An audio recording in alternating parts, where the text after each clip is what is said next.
my good friend Trevor Loudon.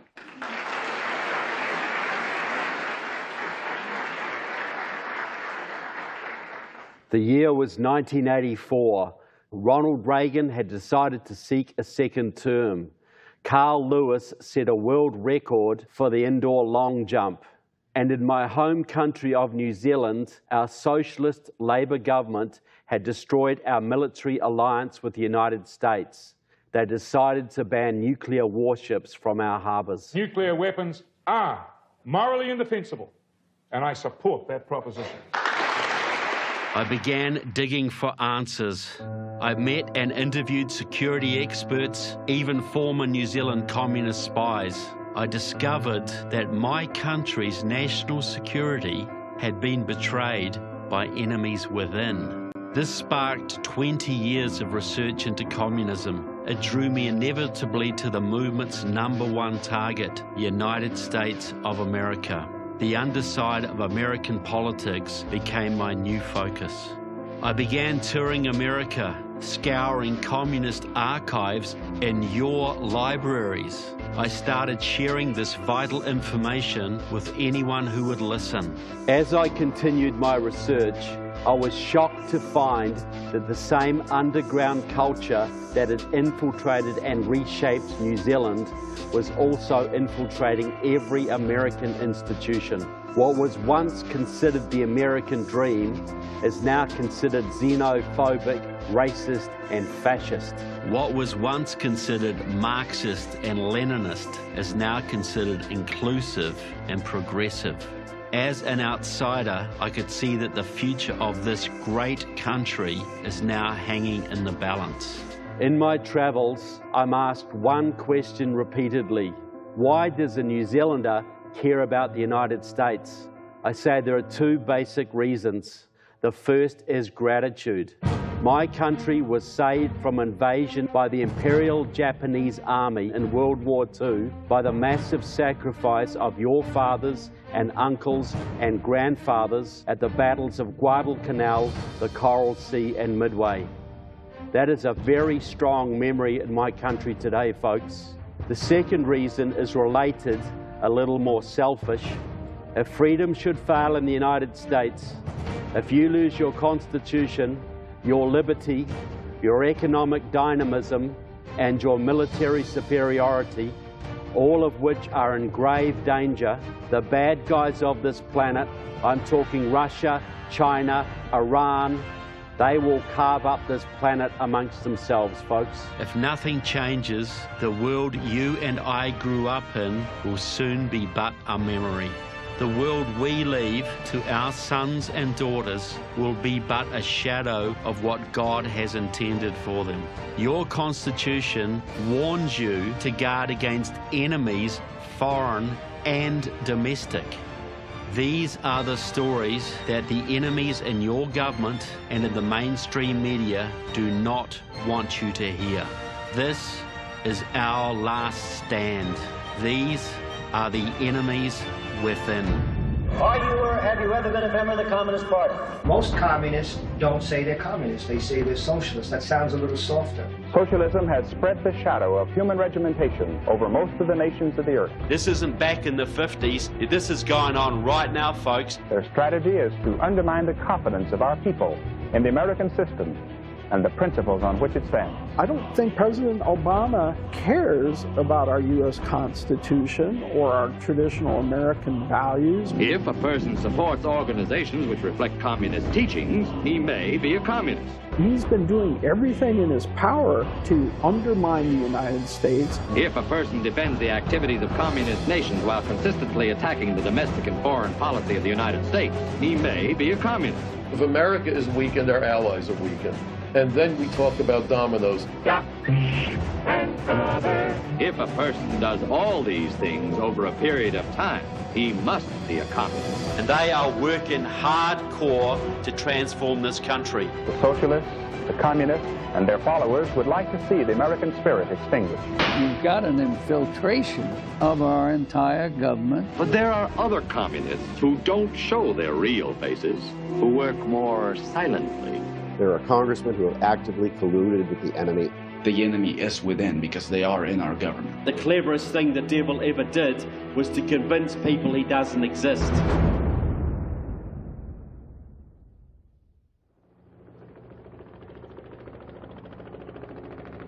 You're working at the Department of Homeland Security. You are compiling databases of terrorist suspects. Can you tell us what you did after that? Well, I finished the case up. I put it in the system. There were 67 records related to the case, individuals and organizations.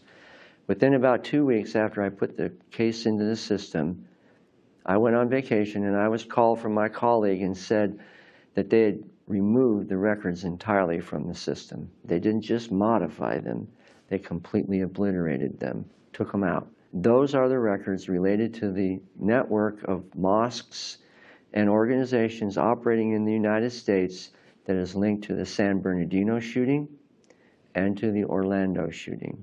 Not only did they remove the records, but they also investigated me. For what possible reason?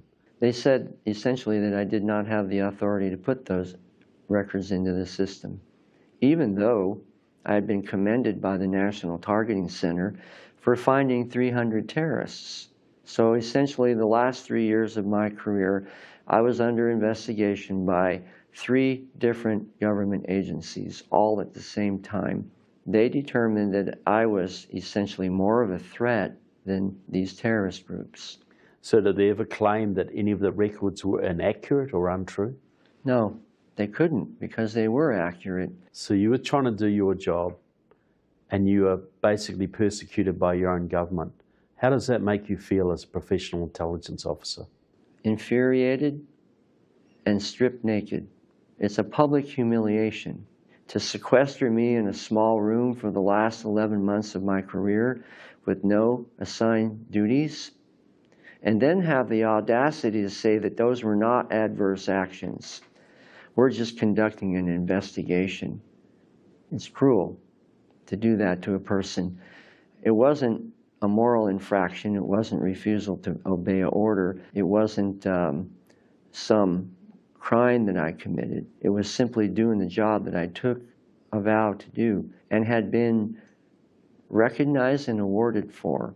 Are there enemies in this country working to destroy this country? I would say emphatically yes. Could Hillary Clinton pass an FBI security check? No, because if you have overt ties to organizations with known associations with terrorism, you cannot pass a background check. 2 years ago, I've got a friend who applied for a federal government job 2 years ago. The FBI drove to Canada to interview his communist uncle. On the strength of that interview, my friend was denied that position. Not because he was a communist, because his uncle was. So the point is this: your government has enemies who will use your weak and dishonest against you. Therefore, employees of the federal government need to be vetted. When I applied for a government job, you fill out various forms. The forms that I filled out many years ago for government positions asked extensive questions about your background and your ideological affiliations. It could be from far right Nazi to far left communist or anything in between.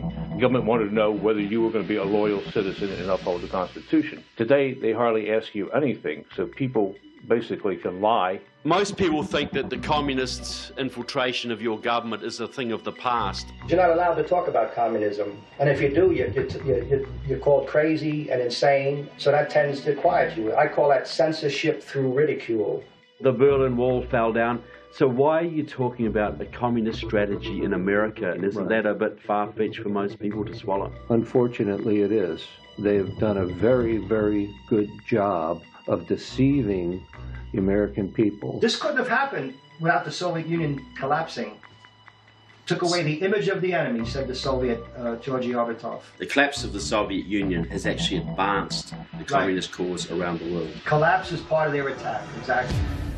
With the seeming disappearance of the Soviet threat, why would Americans care about communism any longer? What if those communists had simply morphed into progressives or democratic socialists? Here I am in Chicago to mingle with 3,000 progressives, democratic socialists, and old-style communists. Can you tell the difference? Welcome to the People's Summit. When we talk about socialism, it helps people to understand that some aspects of American society are already socialized. I think our basic definition of socialism is the workers owning the means of production. They have democratic control. The true needs of the people. Finding creative ways to restore fairness to healthcare, to the economy, to opportunities. There's never been a period where people are so open to discuss socialism. Our society so utterly fails to provide people with a decent standard of living, to provide people with freedom. We're interested in working with other parts of the left, other parts of the working class movement to fight for the most ambitious demands that is possible to win right now. We need to start with more ambitious plans, knowing that the reality is that those plans will always get squashed down to half their size. We are revolutionaries. We would like to have some kind of a mass revolutionary movement. When you say socialism coming to America, do you think it can come peacefully, or do you think there's going to have to be upheaval, or is it going to be a combination? How do you see it coming? Well, I don't think we're going to get socialism by an election. I accept the reality that everything that's done here in the United States is not the best. And this notion of American exceptionalism, I guess, that if we do it, it must be the best, it's just not true. You still have the communist vision that you once had, you know, as a young man. You still, that communist vision is still there, it can be achieved. I say communism for me is, it's never existed anywhere, but it's like the North Star. It helps keep me on track. It's incredible. Only one side is fighting, and the side that's getting beat up doesn't even realize they're in a fight. This movement will always be here in one form or another. Democratic socialism is like stage 1 cancer. Even in Sweden, France, or Germany, it keeps slowly growing and will always eventually morph into terminal communism. Joel Frewa knows Venezuelan communism firsthand. That old school communism that you saw with the USSR, it's not dead, it's alive and well, and it's not just in North Korea or Cuba. It's a 3-hour flight from Miami. Let's talk basic items: toilet paper, medicine, chicken, milk, powdered milk. You can't find them. It almost seems cartoonish or foreign, but when people go to the grocery store, they go in hope that they have the items that they need. I recently saw a tweet on Valentine's Day where a husband tweeted to his wife a photo where his Valentine's Day present was toilet paper. He made a heart of it and tweeted that to his wife because that was the present, because it's so hard to come by. People are dying waiting for medicines to come in. Yet the Maduro government, what they do is they blame it on the corporations who are hoarding these items in order to create unrest, which is completely false. What do you think of American congressmen like Jose Serrano from New York, who praised Hugo Chavez on a regular basis? Greg Meeks attended his funeral. Several American congressmen were well-known supporters of Hugo Chavez. What do you think of those people? You know, to put it very lightly, I think they're scum. I think to support a regime which is so overtly oppressive of its people, it's quite frankly disgusting. So how do good people get drawn into such a movement? If a person is hostile to communism, it's because of capitalist propaganda. So why would you walk up to somebody and tell them the whole truth? It would just alienate them, and it would be premature to do so.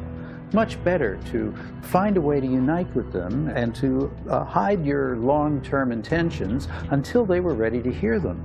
That only makes sense, doesn't it? Whatever problem you have, they always somehow bring it that the solution is socialism. They take advantage of people's vulnerabilities and their needs. They're experts at it. It doesn't matter if you're talking about welfare.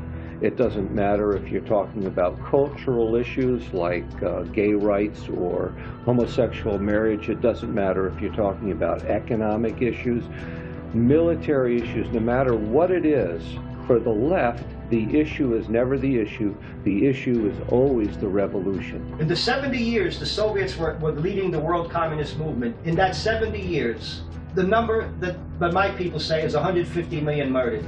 That's the number of the people communists killed. That's the equivalent of the Trade Center, the two towers coming down, 2 of them every day for 70 years. pulling the trigger on somebody else was an act of love, because it meant that you were protecting or saving or dramatically improving the lives of people for not just now, but for millions of years in the future. I think of myself now as one of the sweetest, gentlest people on earth. I mean, I would rather catch a fly in a styrofoam cup and take it out the door than kill the fly. But back when I was a young communist, I was potentially one of the most dangerous people on the planet. Don't murder the kids, because the kids could probably have some sort of re-education. But if somebody is preventing the socialist utopia from coming into being, they are an enemy of humanity.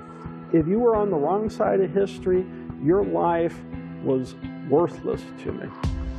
So is there still a communist movement in America? How influential could these people possibly be? Well, what is the difference between a Democrat and a socialist? I used to think there was a big difference. What do you think it is? What's the big difference between a Democrat and a socialist? You're the chairman of the Democratic Party. Tell me the difference between you and a socialist. America's largest communist organization is 7,000 strong, 60 chapters nationwide, Democratic Socialists of America. Like all communists, DSA wants to abolish all private business and start a workers' revolution. I'm a Democratic Socialist, probably because when I was 14, I read the Communist Manifesto. I believe that the working class is an agent of revolutionary change, and that our society needs to see a revolutionary transformation. Based on the theories of Italian communist Antonio Gramsci, DSA seeks communist revolution through infiltration of America's leading institutions, cultural, religious, and political. DSA has infiltrated both houses of Congress.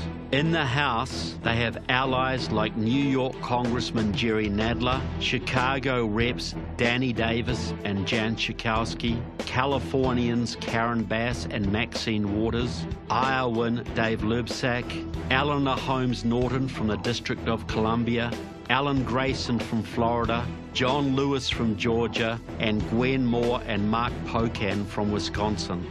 DSA's U.S. Senate friends include Barbara Mikulski from Maryland, Debbie Stabenow from Michigan, and Elizabeth Warren and Ed Markey from Massachusetts.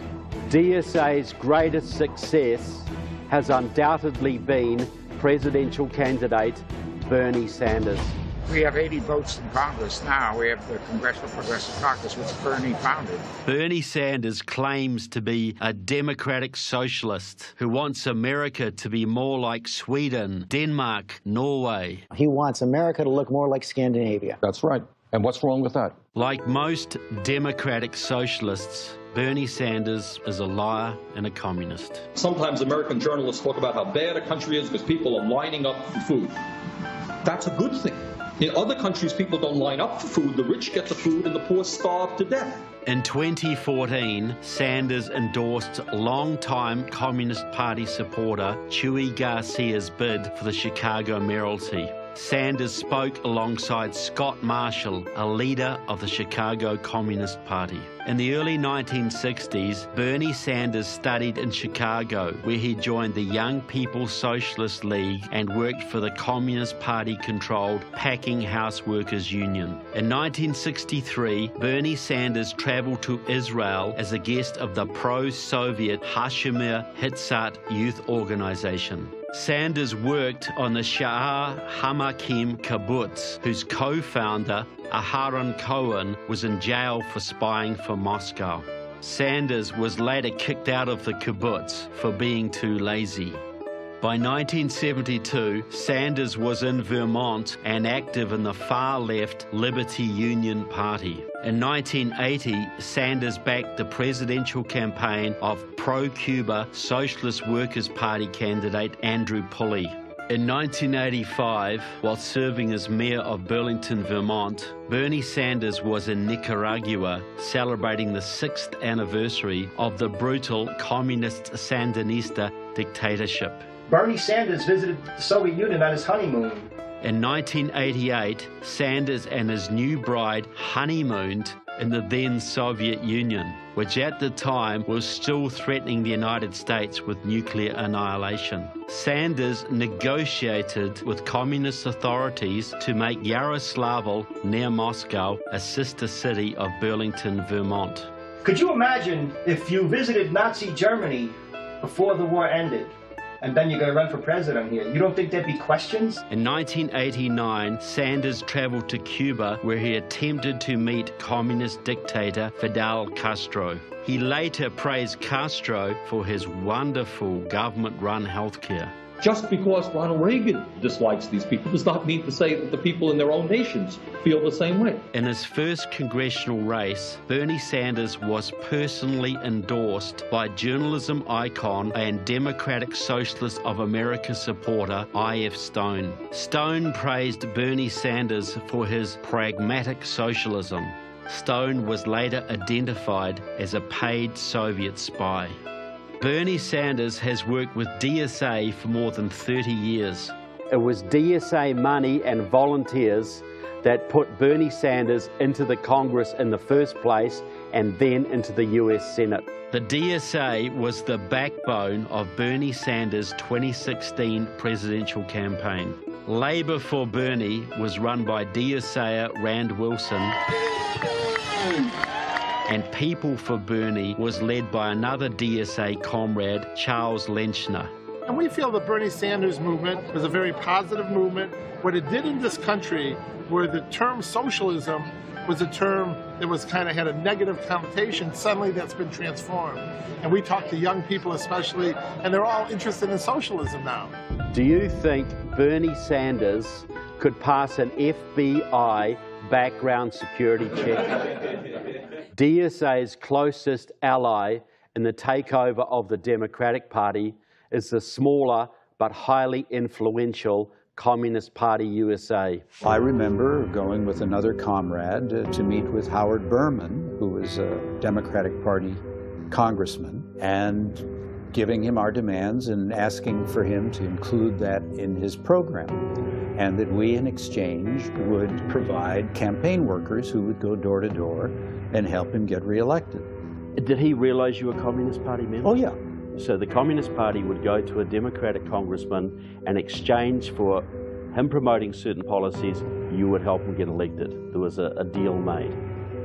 And was that a common thing in the Communist Party? Would they often cooperate with Democrats where they could? Wherever they could, and they particularly targeted certain organizations. The ADA, Americans for Democratic Action, was a large pressure lobbying group within the Democratic Party in Southern California, and the Communist Party was very active in shaping the policy programs of that organization.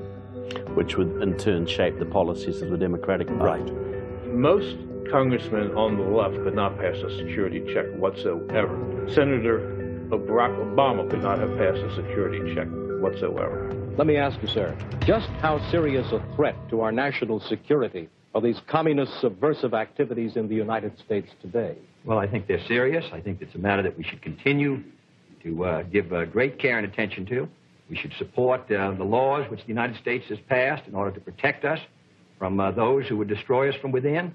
Once, the Democratic Party was strongly opposed to communism and socialism. Now, not so much. Yeah, we're part of what I kind of call the progressive pro-labor wing of the Democratic Party. I mean, it's no secret. For some reason, back in the 30s, the communists decided that the Democratic Party was the one to target. And even that far back, they began infiltrating the Democratic Party with real communist agents, and many of whom were Soviet agents as well. And that hasn't changed. They targeted the Democratic Party. They saw the Democratic Party as the best vehicle to promote communism by another name. The Communist Party USA has influence and control over many members of your Congress. In Washington State, Communist Party leader Tim Wheeler works hard to elect Senator Patty Murray, a longtime communist favorite. In Ohio, Communist boss Rick Nagin has run several times on the Democratic Party ticket and works very closely with former Congressman Dennis Kucinich. In Minnesota, top communist Mark Frumke has ties to Senators Amy Klobuchar and Al Franken and to Governor Mark Dayton. In Arizona, Congress members Raul Grijalva and Kirsten Sinema both got their start in Communist Party circles. The Communists are very close to Californian Barbara Lee. I've been to Cuba over 20 times. Top-ranking Democrat on the Homeland Security Committee, Benny Thompson of Mississippi, has worked with several Communist Party fronts. In Texas, Armed Services Committee member Mark Vasey works very closely with leading Dallas communist Gene Lantz. Connecticut Armed Services Committee member Joe Courtney also has Communist Party connections. Another senior Connecticut Democrat, Rosa DeLauro, is co-chair of the House Democratic Steering and Policy Committee, where she appoints fellow Congress members to influential House committees.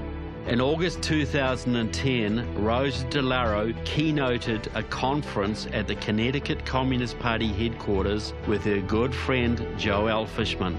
Well, I chair the Political Action Commission of the party nationally, and I also chair the Communist Party in Connecticut, which is my home base. Joelle Fishman's Political Action Committee is the Communist Party body delegated to liaise with the Democratic Party and to help elect as many far-left Democrats to Congress and the Senate as possible, like Chicago Representative Bobby Rush. Murder. The pigs murdered Deputy Chairman Fred Hampton. I prove it to the world that Fred Hampton was murdered by the pigs. The immediate, violent, criminal reaction of the occupants in shooting at announced police officers emphasizes the extreme viciousness of the Black Panther Party.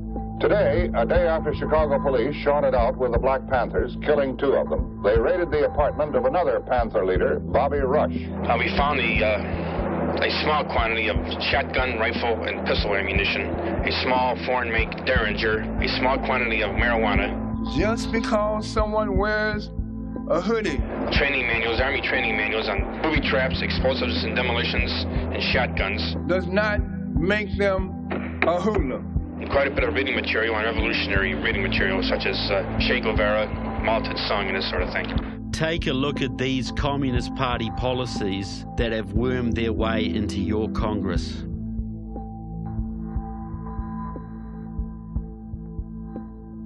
My cousin, she came from Venezuela seeking political asylum about 6 months ago.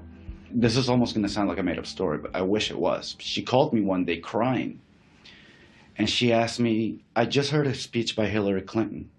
How is it possible that I left Venezuela under so much oppression, and I'm coming here and I'm hearing the exact same speech that Maduro gives? So you would compare a communist dictator in Venezuela basically espousing the same ideas that a serious contender for the US presidency would espouse. Not just a serious presidential contender. I would compare most of the Democrat Party to Latin American-style socialists, 100%. So how effective has the Communist Party been at influencing the Democratic Party? In March 2009, Vice President Joe Biden traveled to Chile to meet with that country's communist-backed president, Michelle Bachelet, and Brazil's pro-communist president, Lula da Silva. We are moving as rapidly as we can to change the direction of our country and our policies. We're going to have to ask, and we don't expect to get it, but we have to ask for a little bit of patience. The Democrats, their party planks are all the planks of the Communist Party. They just present it a slightly different way. They present it as progressivism, or they present it as liberalism, or they present it as spreading the wealth, or giving the little guy a chance. Democratic leadership have also partnered with the Party of European Socialists, an alliance of democratic socialists and former Stalinist European communist parties. The cooperation between our parties has intensified significantly in the past 2.5 years, with regular contact at Congress, Senate, party and foundation levels. The attendance of President Clinton and myself at the Global Progressive Forum World Conference in Brussels in 2009 proves this point very well. You are here to grapple with a problem that progressives in every country have been facing really for 20 years at least, since the fall of the Berlin Wall. How do we support a more integrated world where borders are coming down and still preserve a sense of social justice and fairness? The PEZ has been a reliable partner for a long time. I'm glad you're having this Congress now, and its outcome can only be one: a stronger Party of European Socialists. Because what we need today is a strong PEZ and a strong Democratic Party working together. Progressives need it, the planet needs it, and our people need it. The change is happening in the United States of America. And we want to have that change also in Europe. I believe in a European dream. More social, more equal, and greener Europe. Yes, we can! So what is the main roadblock to world socialism? They don't say we're trying to weaken the military. They're just saying if we didn't have to spend all this war money and all this money for weapons, we'd have the health care, there'd be no crippled, there'd be no hungry. Another huge source of funds is the reordering of government priorities away from military spending. The key to the policies we want lies in shifting some of the funding from military to domestic programs. The Council for a Livable World has done more damage to the US military than most armies could ever dream of. Back when we were battling the Soviets, they were among the Soviets' most reliable propaganda allies here in the United States. Coincidentally, Democratic Socialists of America is also very strong inside the Council for a Livable World. Longtime Council Director Jerome Grossman was close to Boston Democratic Socialists of America and was a brother-in-law of New York DSA comrade Victor Siddell. The Council's Political Action Committee, Peace PAC, was run by David Bonnier, once second-ranked Democrat in the House of Representatives and now a dues-paying DSA member. The Council's current director is DSA-endorsed former Massachusetts Congressman John Tierney. The Council for a Livable World was founded in 1962 by Leo Szilard, a supporter of the failed Hungarian Communist Revolution of 1919. Leo Szilard fled to the United States, where he became a prominent nuclear physicist and a leader of the Manhattan Project, which created the first US atomic bomb. The council began modestly. It funded socialist-leaning Senate candidates in low-budget elections in small states. These grateful new senators would then be lobbied by the council to vote to reduce US military spending and cut nuclear arms programs at every possible opportunity. Council for a Livable World has been endorsing candidates since 1962. We endorse in races where the person we endorse has a strong chance of winning, has a good positions on our issues, and is running against someone whose positions we don't agree with. So tell me how the Council for a Livable World aided the Soviet cause. Well, first of all, they had about a 100-degree correlation between their line and the Soviet line, and always being a reliable, quote-unquote, neutral peace activist voice out there to blast any efforts to improve American defense and to pretty much demand everything that the Soviets were demanding without sounding like they were Soviet agents. In 50 years, the council has funded over 200 Congress members. I do want to thank the Council for a Livable World. And 130 senators, including over 40 of the current Democratic delegation. And I want to thank so much the supporters of Council for a Livable World. I'm very proud to have the support of the Council for a Livable World. Thank you to the Council for being such a great friend to me from the very beginning. Thank you for the invaluable support you provide to candidates like me. The Council for a Livable World has funded Senators Tim Kaine, Hillary Clinton, Barack Obama, and Joe Biden. My ties to the Council run long and deep, stretching way back to my first campaign for the United States Senate. That help has continued throughout my entire career. especially when I was chairman of the United States Senate Foreign Relations Committee. And it continues to this very day. Now it's much more mainstream with Obama, Clinton, Biden, those policies. Council for a Livable World is, you can't dismiss it as a radical group anymore because it's now center left, whereas before it had been far left, even though it hasn't changed its basic views. In 1994, former Soviet KGB officer Pavel Sudoplatov spilled the beans on Council for a Livable World founder Leo Szilard. Sudoplatov revealed that Leo Szilard had been a fully recruited Soviet agent. Stalin's spy chief Lavrenti Beria had personally ordered that Leo Szilard's political influence was to be exploited to communist advantage. Leo Szilard's mission was to eliminate America's nuclear superiority over the Soviet Union.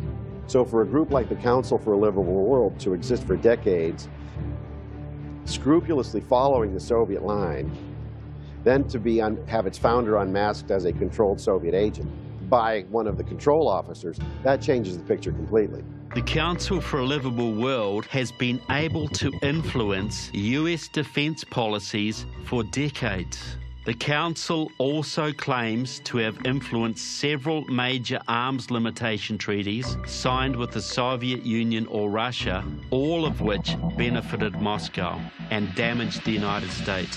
But is this just boasting? How successful has the Council for a Livable World actually been? From ratifying the Intermediate Range Nuclear Forces Treaty and START to establishing a nuclear testing moratorium here at home, to the Chemical Weapons Convention, and to this very day, your support and guidance during our recent effort to ratify New START. Never in my lifetime did I believe I would witness this great country of ours being withdrawn from our world leadership role and taken down by our own administration. The American military of today is not the American military of the first Persian Gulf War. People remember how we managed to move vast numbers of troops and material and supplies.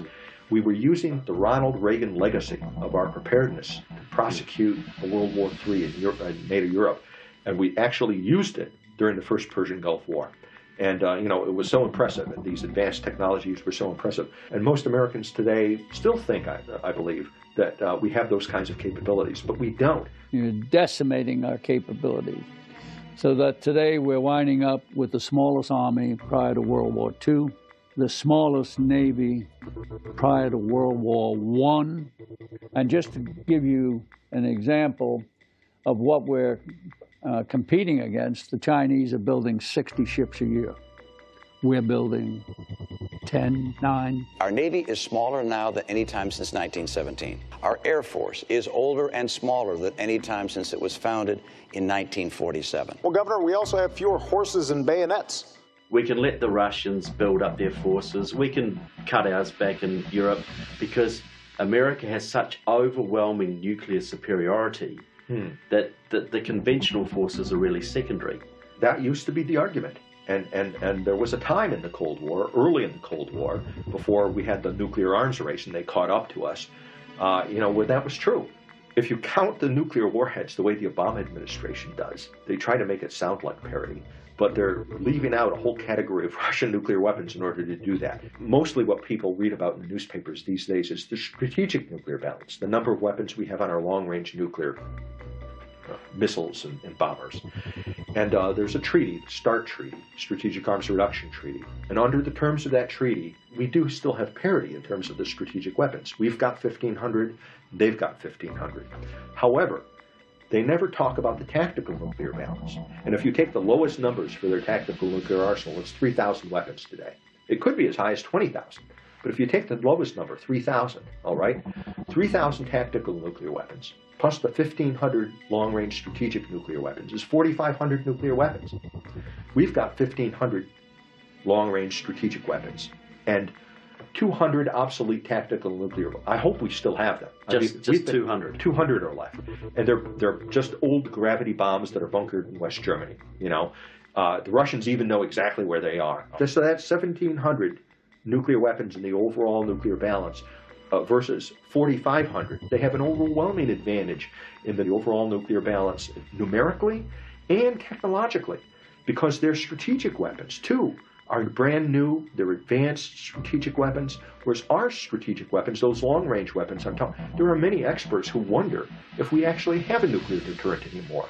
You know, the missiles and the weapons themselves are much older than the flight crews that have to maintain these weapons. Republican candidates who keep saying the incompetency of the Obama administration is unbelievable. Well, let me tell you, they're not incompetent at all. They have a strategy. They have executed it brilliantly. The most significant thing your president said in his entire first term of office, when he was caught off mic in South Korea, off mic so he thought, with then Russian President Dmitry Medvedev, thought no one was listening. My last election, after my election, I have more flexibility. Yes, said Medvedev, I understand. I will pass your message on to Vladimir. We are with you. What sitting president of the United States would make excuses to his Russian counterpart and promise he'll be more flexible after his re-election? They think like Obama just parachuted in the White House. Obama is like the surfer riding the perfect wave. 90 years, 100 years of communist education, agitation, and propaganda. Obama just harvested that. President Obama's deep ties to radicals like Hawaiian communist Frank Marshall Davis, the pro-Soviet Chicago politician Alice Palmer, former Weather Underground terrorist leaders Bill Ayers and Bernardine Dawn, and the Marxist pastor Reverend Jeremiah Wright, not God bless America, God damn America, are well documented. But is there any proof that Barack Obama was not merely some form of anti-colonialist, but an actual communist? John Drew knew the young Obama at Occidental College. I met Barack Obama through Caroline Boss, a long-term girlfriend for about 2 years. She was definitely a hardcore Marxist revolutionary. Barack Obama drove up to the Boss's house with his friend Hassan Chandu. And I knew Hassan Chandu from the earlier anti-apartheid movement, but Barack Obama was a complete stranger to me. He was very tall, very dignified. He was dressed really well, like a GQ model. Caroline, while we were standing outside waiting for Chandu and Obama to come into the house, had told me that Obama and Chandu were with us, meaning that they were part of our radical, revolutionary, Marxist-Leninist cohort. So they were in our secret club, basically. And we were smoking cigarettes, having a good time. They were talking about how there was going to be a revolution and how the revolution was inevitable.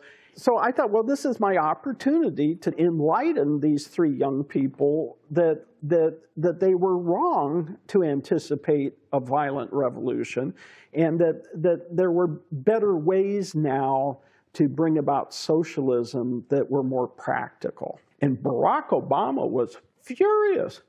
He looked at Caroline Boss, and I still remember these words all these years later. He said, "That is crazy." He was almost demeaning me and demeaning my intellectual contribution by saying that everything he had read from Francis Fanon, who was a third world revolutionary, was completely against what I was saying. And so that's where I started making the case empirically. You know, look at what happened in France. Look at what happened in Germany. Look at what happened in England. None of these places have had revolutions. But I could see with Barack Obama that he was listening and that he was absorbing my arguments. You were debating with Obama not to tell him that socialism was not the goal or communism was not the goal, but a violent revolution wasn't the way to achieve it. What do you think Obama got out of that debate? The way to achieve socialism was through working within the Democratic Party and pulling it further and further towards the left. There is another enemy working hand in hand with the communists to destroy your country from within. We call it the Red-Green Axis, an alliance of neo-communists and Islamic militants united by their hatred of Israel and America. It was the communists who created the radical Islam. The Muslim Brotherhood learned at the feet of the KGB. Most of the Muslim terrorists think they're fighting for Allah, but the ones who trained them know better. Back in the time of the Soviet Union even, there were concerted efforts on the part of the Kremlin and the KGB to reach out across the world to recruits, and they attended Patrice Lumumba University in Moscow. We used to call it KGB Tech. The Supreme Leader, Ali Khamenei, did attend and graduate from Patrice Lumumba University in Moscow. The relationship with the KGB formed at that time when he was a student there continues to this day. And if anybody wonders why the Iranian regime is so cushy with Putin and why Putin backs them so strongly, it's because this relationship is a close and a continuing one that goes back all those years.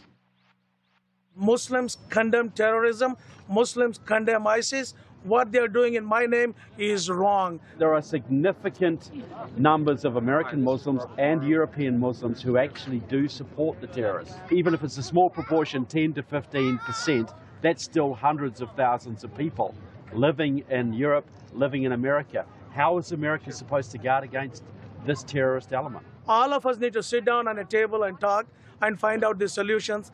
If we push somebody, it's not the solution. We need to sit down and have a dialogue. There are Muslims, there are Christians, there are Jews who are intolerant, and we need to work with them. But there are no Jewish suicide bombers. There are no Buddhist suicide bombers. There are no Christian suicide bombers. Not in America. Nowhere in the world are they.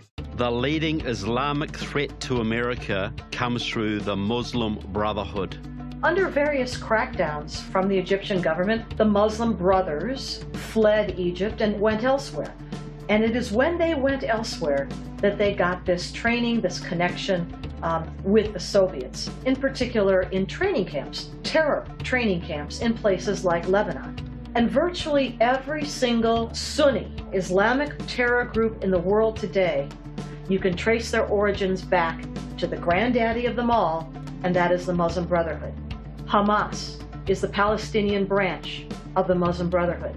Al-Qaeda was formed from groups that originally were part of the Muslim Brotherhood. The Islamic State is an outgrowth of Al-Qaeda in Iraq. Not long after 9/11, the FBI raided a house in Annandale, Virginia, that had a sub-basement in which federal agents discovered the archives of the North American Muslim Brotherhood. One of those documents was what we call now the Explanatory Memorandum.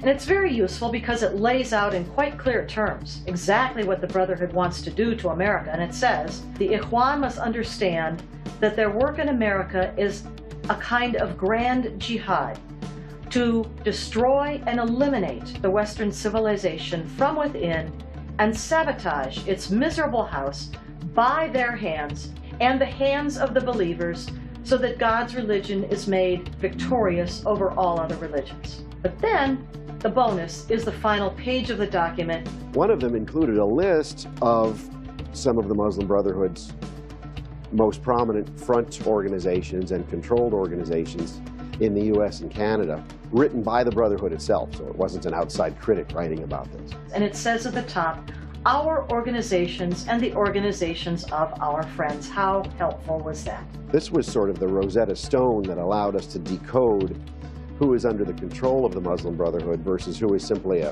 someone whose views might coincide out of religious freedom or Muslim rights or something like that. And on that list are many of these major Muslim organizations in America today, mainstream Muslim organizations, and we know, as evidence in the Holy Land Foundation trial, that these are Muslim Brotherhood front groups. That 5 individuals affiliated with this organization called the Holy Land Foundation were convicted on 105 counts of direct support to Hamas, somewhere between $12 and $60 million worth of support. There were other organizations affiliated across the country known as unindicted co-conspirators at the time, who are still in operation today. Today's most openly political Muslim Brotherhood front group is the Council on American Islamic Relations. CAIR's longtime executive director is Nihad Awad. Once a supporter of the pro-communist Palestine Liberation Organization, Nihad Awad now supports the officially designated terrorist group Hamas. I used to support the PLO, and I used to be the president of the General Union of Science Students, which is part of the PLO here in the United States. But after I researched the situation inside Palestine and outside, I'm in support of the Hamas movement. President George W. Bush, after the attacks up in the great big Islamic center of Northwest Washington, D.C. on Massachusetts Avenue, and he is in this big, beautiful mosque talking about how Islam is a religion of peace. Islam is peace. Right over his left shoulder, within inches of the president's left shoulder, is Nihad Awad.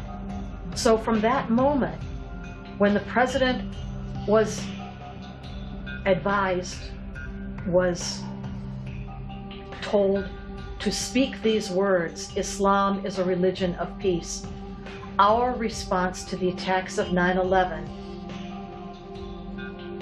was off on the wrong track. The government has brought individuals with well-known ties to Muslim Brotherhood front organizations like Council on American Islamic Relations, ISNA, and other ones into the administration to help formulate policy.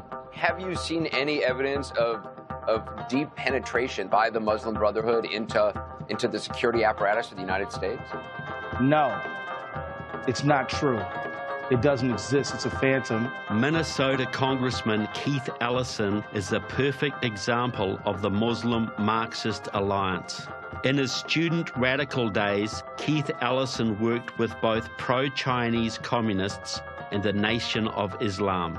Congressman Ellison has held several fundraisers in the home of Minnesota Communist Party leader Erwin Marquette. He was elected with the help of Communist Party phone bankers. He has also written for the Communist Party website. Representative Keith Ellison, representative from Minnesota, has very close ties to various known organizations within the Muslim Brotherhood in the United States. For instance, CAIR. For instance, the Muslim American Society, or MAS, which a few years ago paid for his Hajj trip, his pilgrimage trip to Mecca. He is absolutely protecting these organizations. You see him working with ISNA, you see him working with Muslim Public Affairs Council, Muslim American Society, Muslim Student Associations, all Muslim Brotherhood Hamas fronts in the United States and many others. And you see him not only protecting them, advocating for them through both use of his seat in Congress as well as pushing for agendas and legislation that would allow for what these terrorist jihadi organizations want. Representative Army Bearer of California serves on the influential House Foreign Affairs Committee. He works closely with CAIR and was elected with the help of a team from the Northern California Communist Party.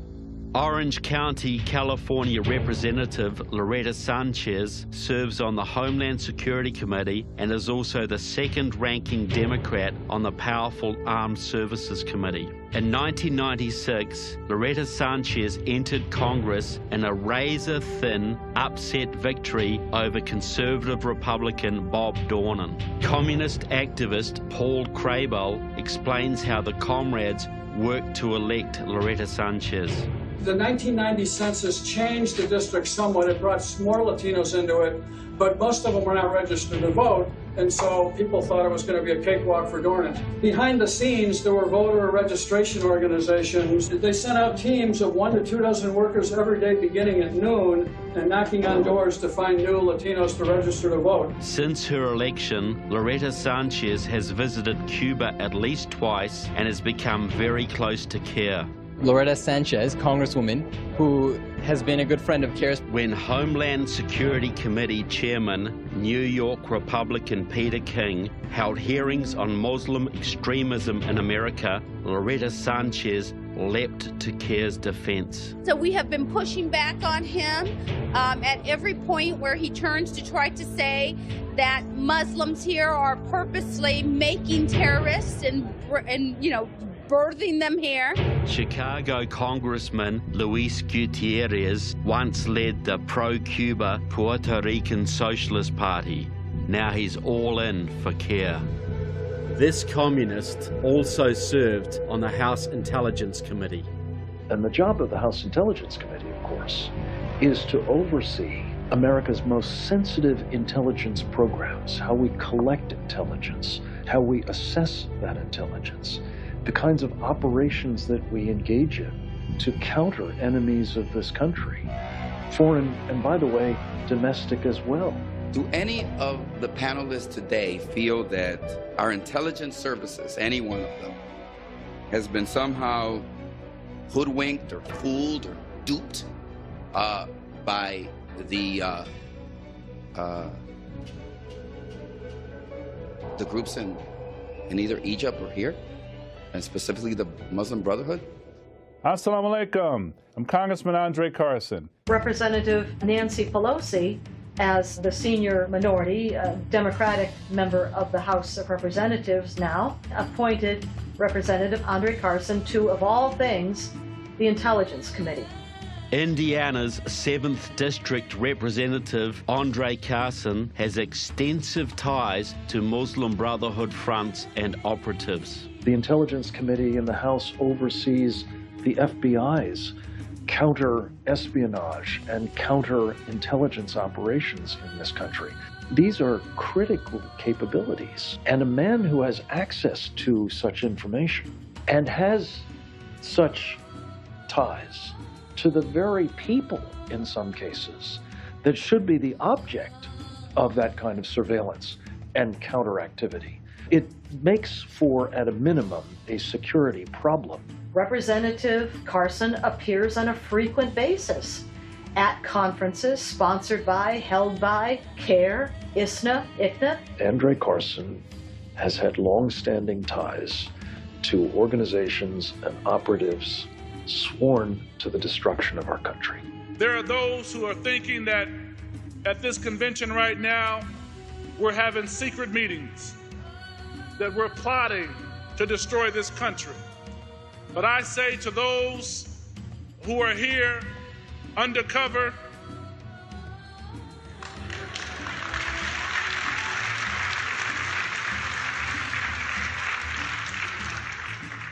Allah will not allow you to stop us. One of the things that we have learned is that the Muslim Brotherhood is intent on destroying Western civilization from within. We have to groom the next city councilor, the next governor, the future president, the first Muslim president. With his known self-identified background in association with Marxists and with jihadist Muslim Brotherhood groups and individuals, one cannot imagine how such a person would have a clearance of any level, much less a clearance to serve on the Intelligence Committee of the U.S. House of Representatives. Perhaps an even more important target to America's enemies is the House Judiciary Committee.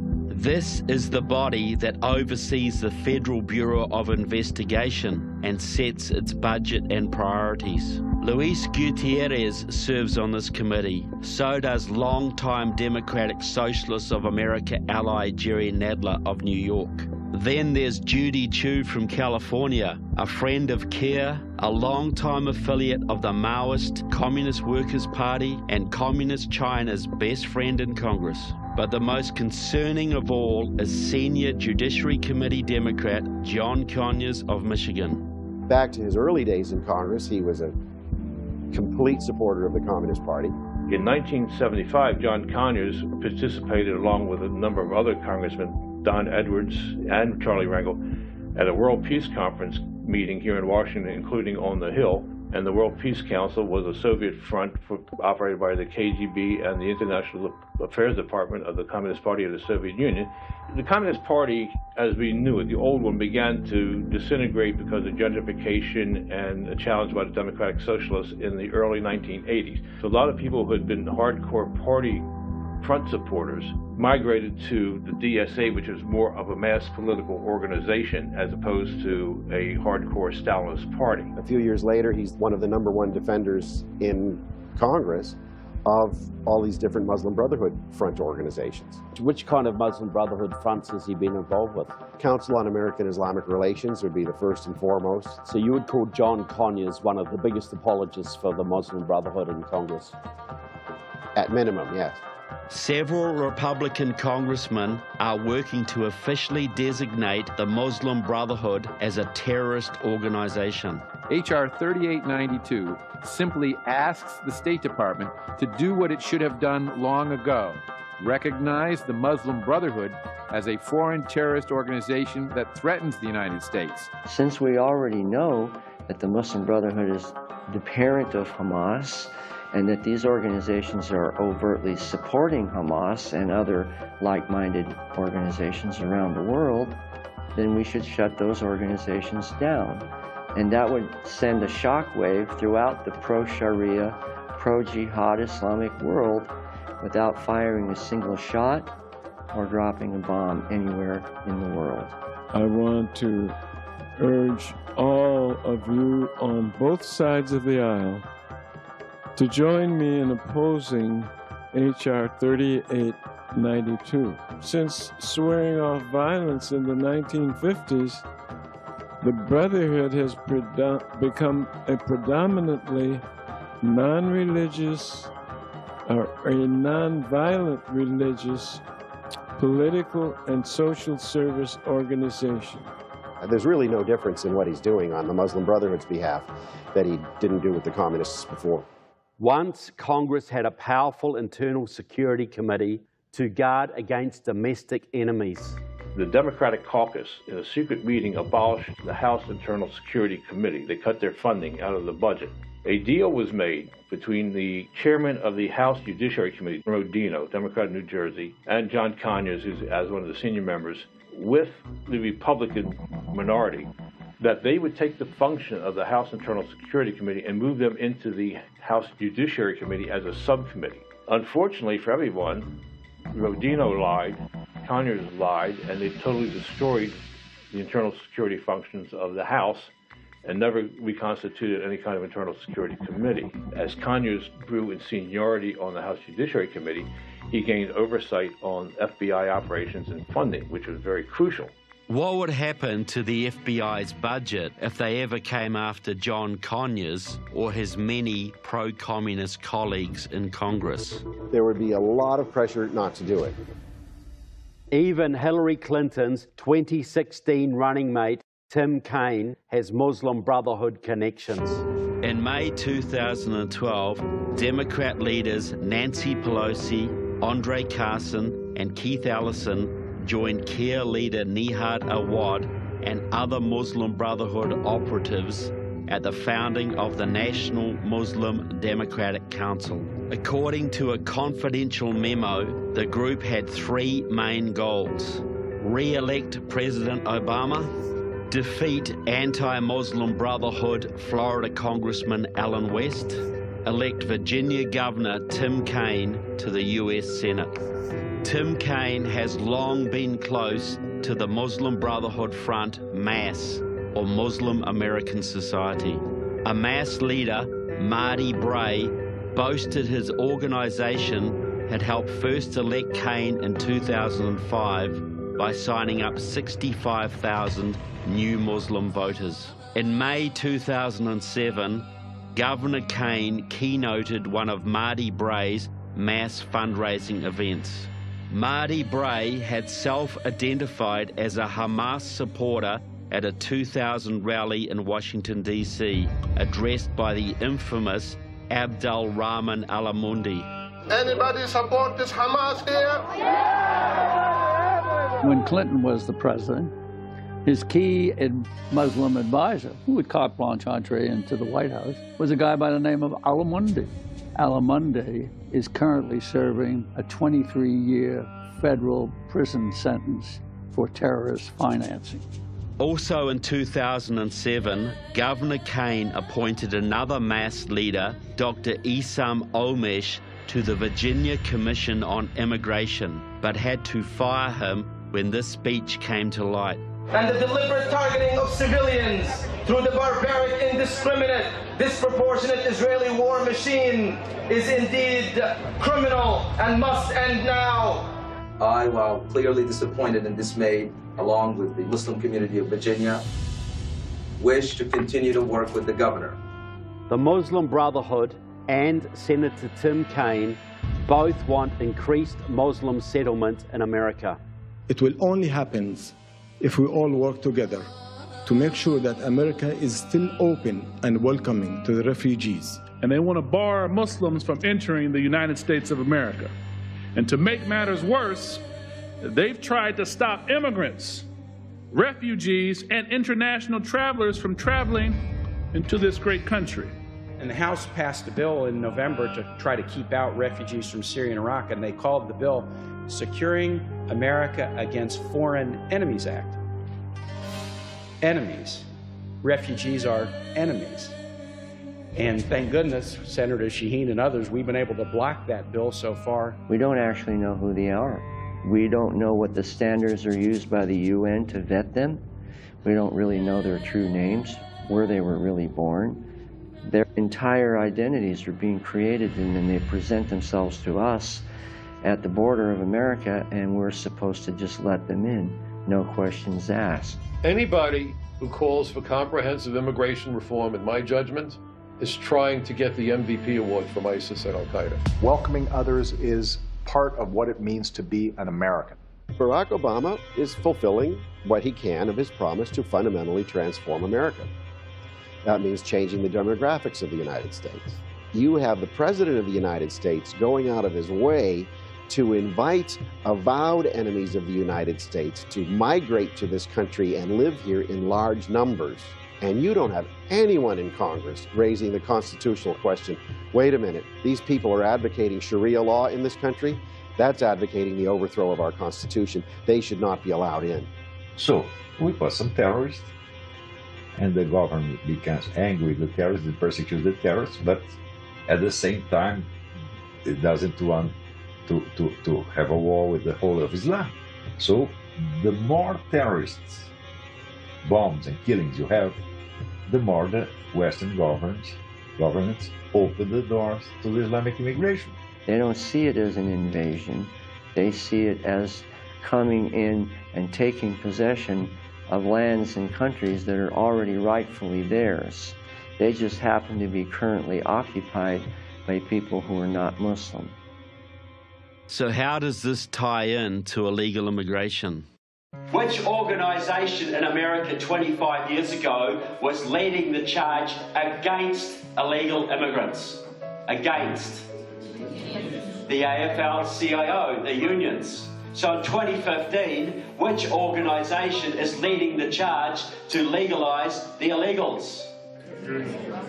The unions.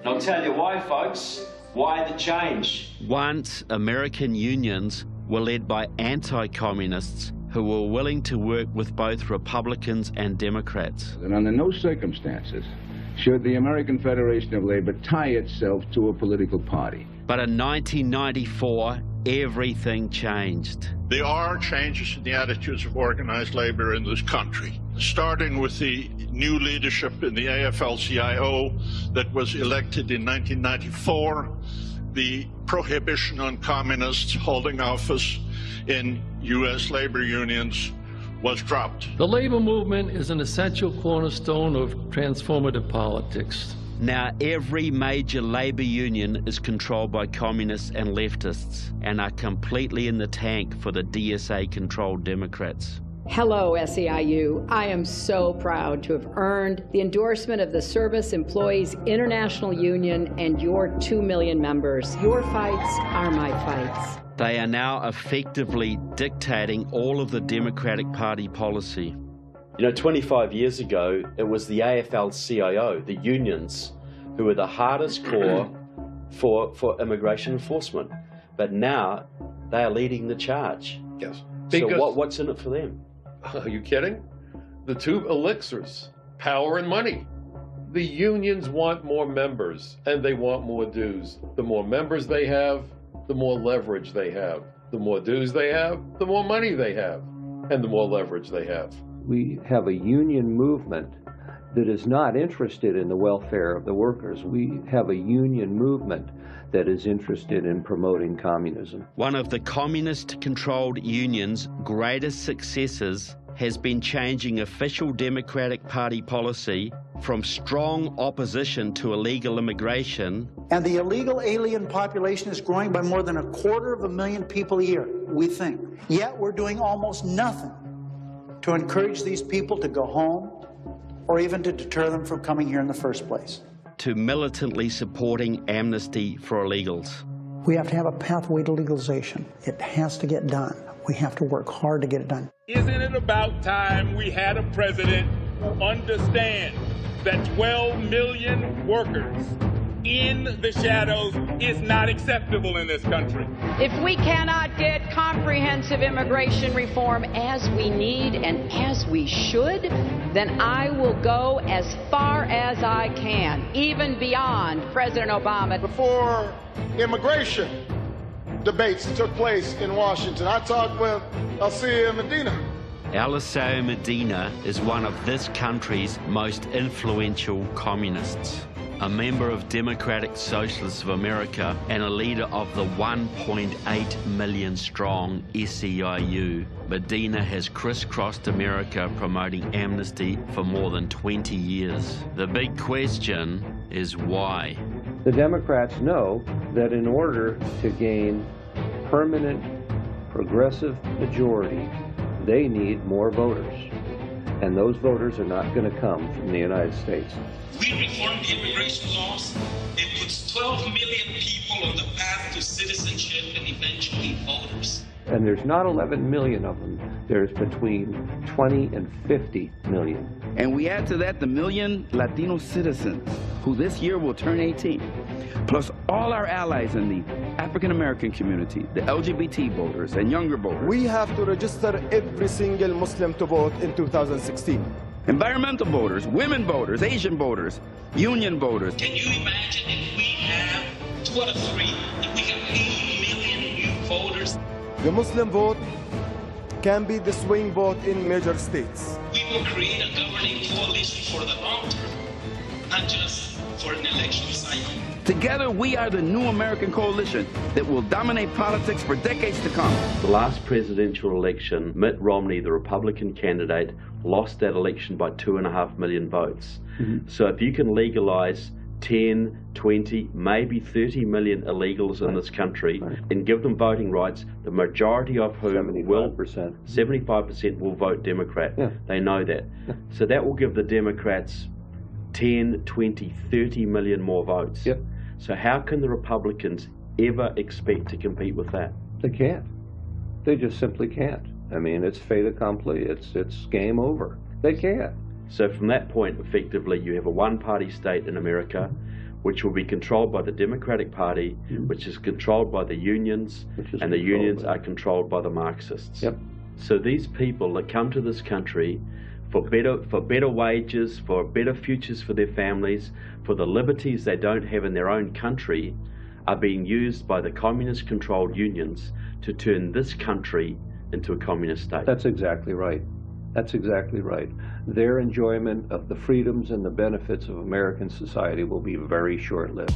So why aren't your intelligence services protecting America from these internal threats? The FBI is not allowed to be concerned about these issues anymore.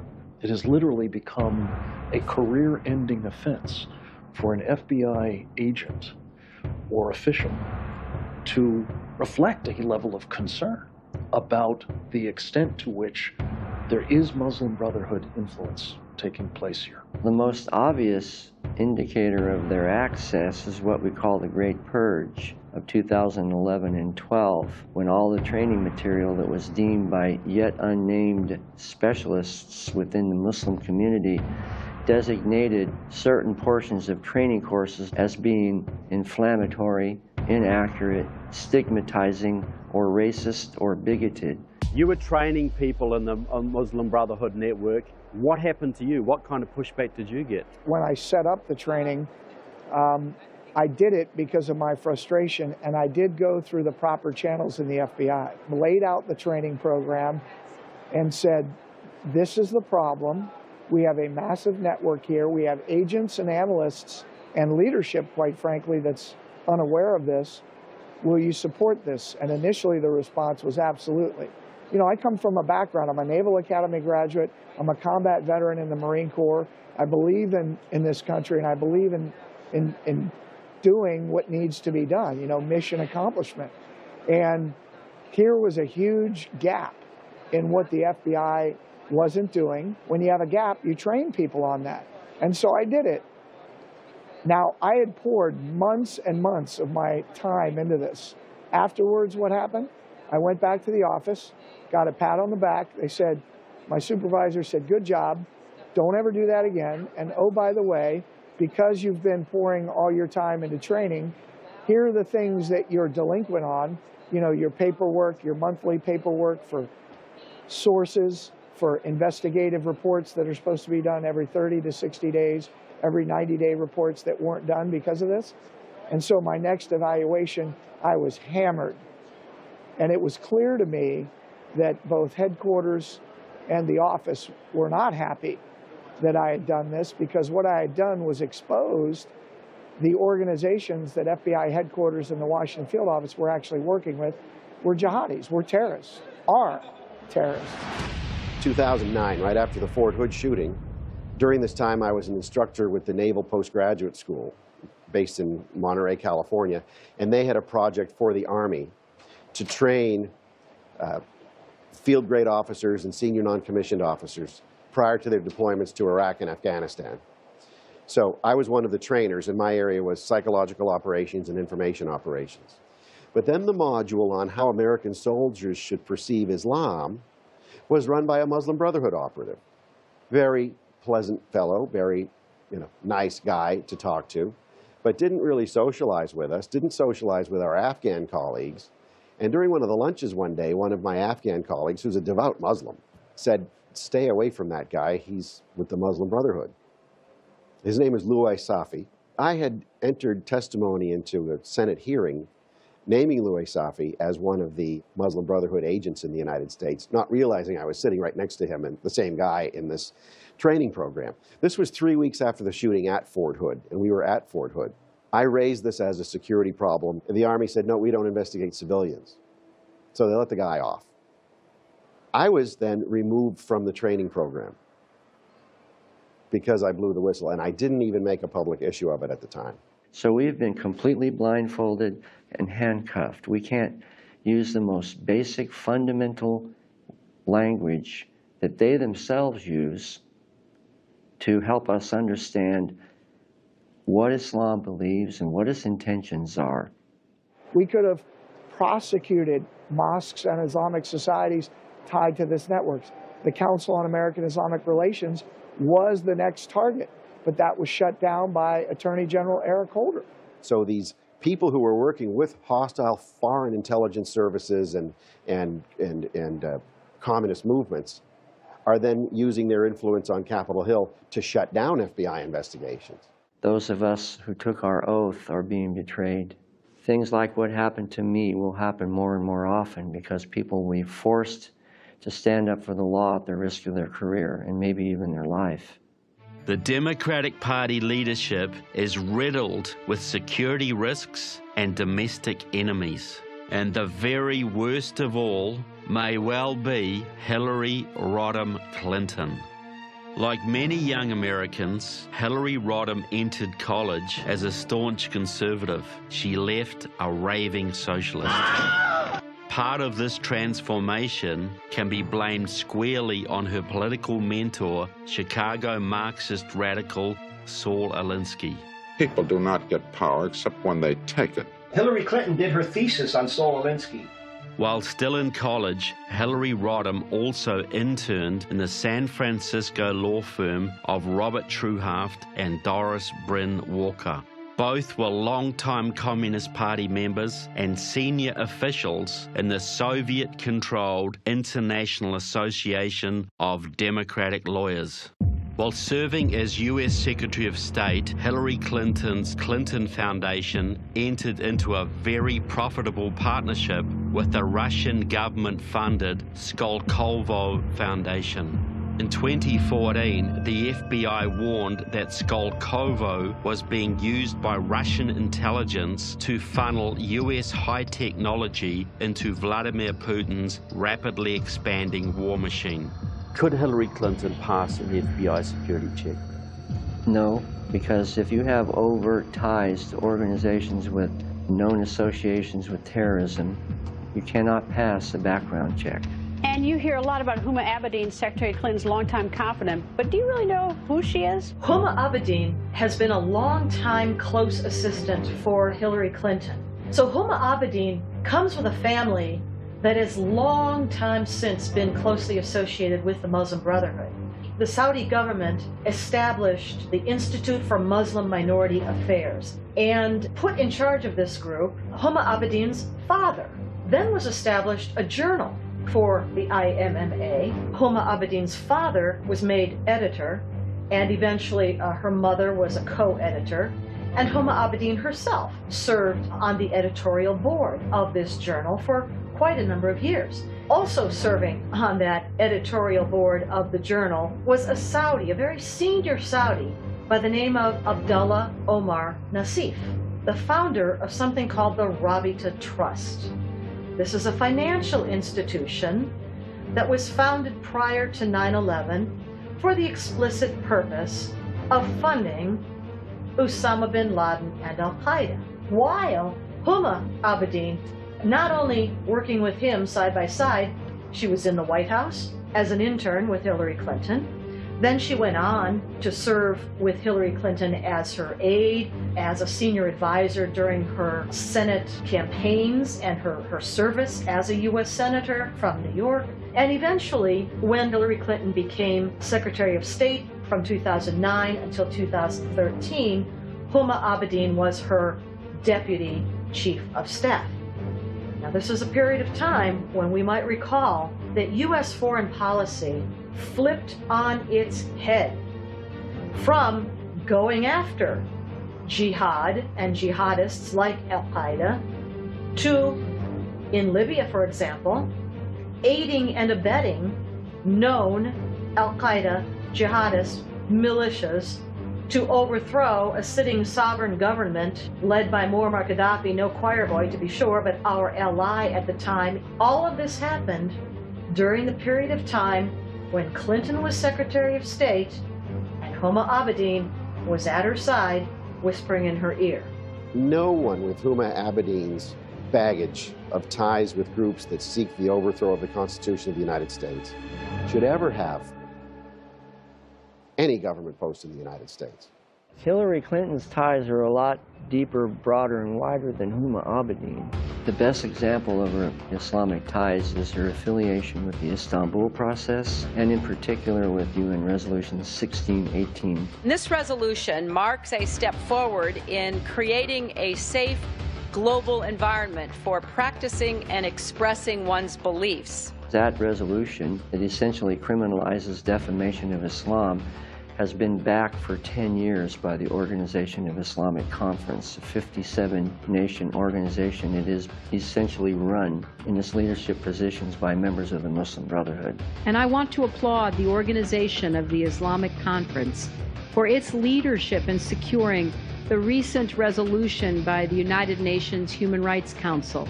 By endorsing UN Resolution 1618, by default, Hillary Clinton is aiding and abetting the Muslim Brotherhood on a macro global level.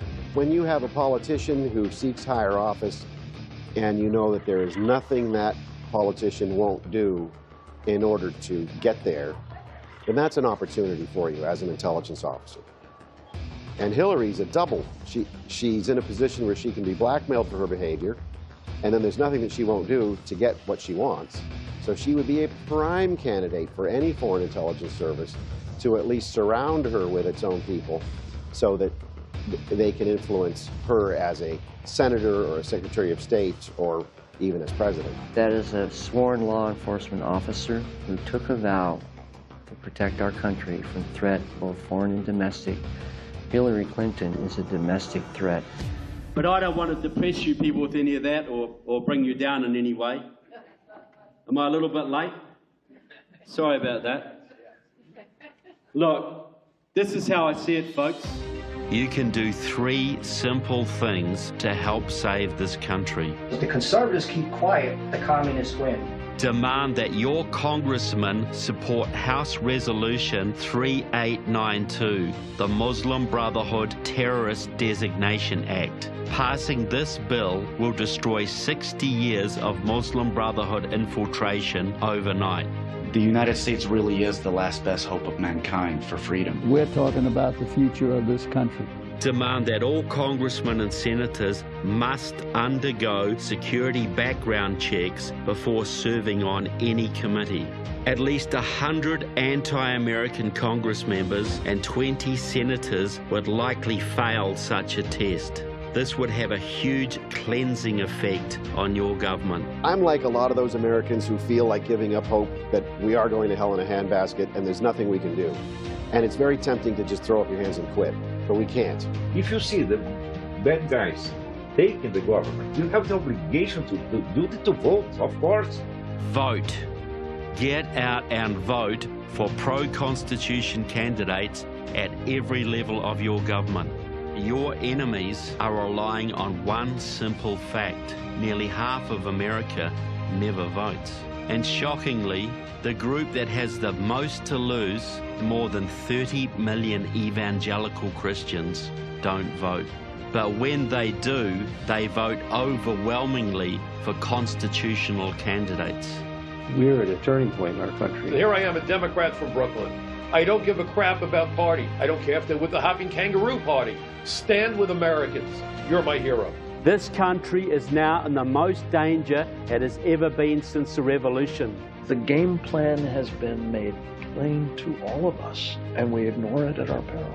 Are you willing to stand up and fight? If each of us will rise to the occasion. Are you willing to take your country back? If every citizen, young and old, will accept the challenge of his citizenship. Are you willing to take your place in history? Then the socialists and communists and their followers will not prevail. The American people are extraordinary. And America will go on toward the fulfillment of her great world destiny. The choice is yours, folks. God bless America. Thank you.